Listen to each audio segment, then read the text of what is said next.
This is ZNS Total Sports.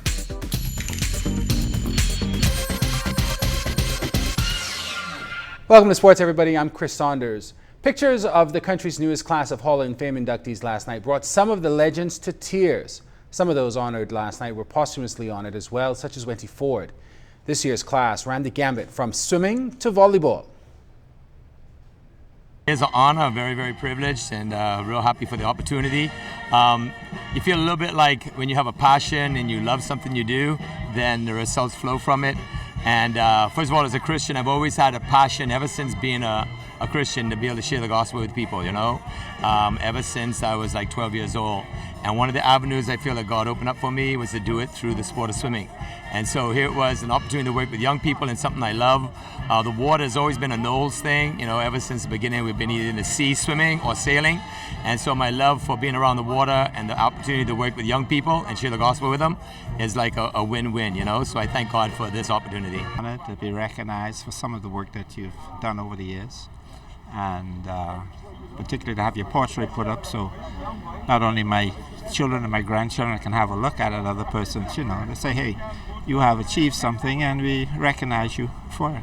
It's an honor, it's a privilege, and I'm glad that I made it, and I'm glad I lived to, you know, be here in it. It has been a while, for a long time, that no real honoring has been taking place for boxers. And now that this came up, I'm being honored, I'm surprised, and I'm happy at the same time. And boy, I'm very, very, very happy.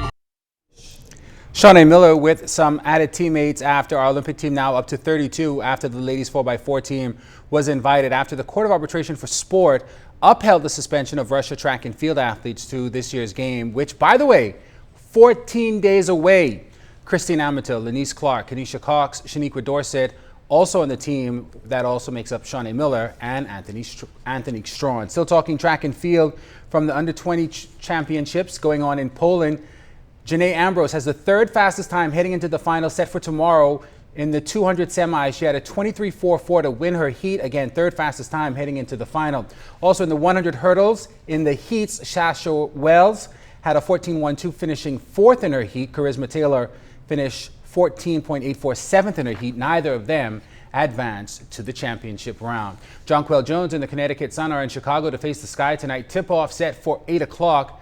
After tonight's game, the WNBA will take a break for the Olympics. Jonquel will head to Grand Bahama Saturday, where a motorcade and rally is expected to be held. The Bahamas under-16 girls won the Caribbean Basketball Confederation Championships last week. With that, they earned a spot in next year's under-17 Central Basket Championship. Now, follow this, where they will compete for a spot in the FIBA Americas Under-18 Cup in 2018. From there, they can qualify for the FIBA Under-19 World Cup or the Youth Olympics in 2019. So the team right now has a lot of pressure moving forward. Preparation goes forth from here.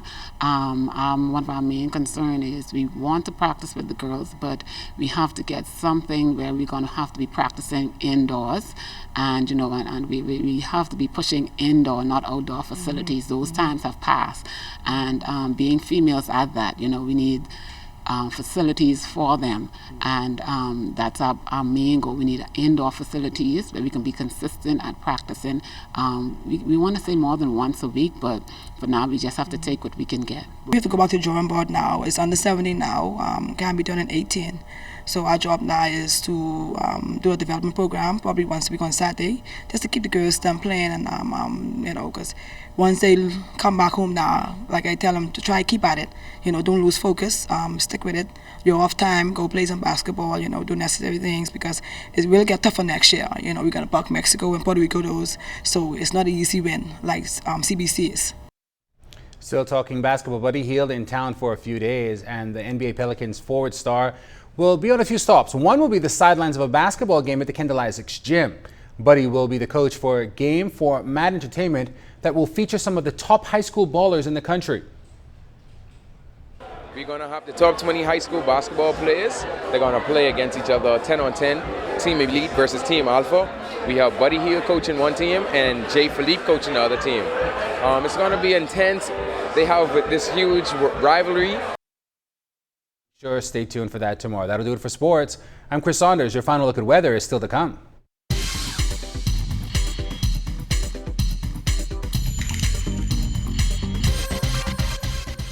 This is ZNS Total Sports.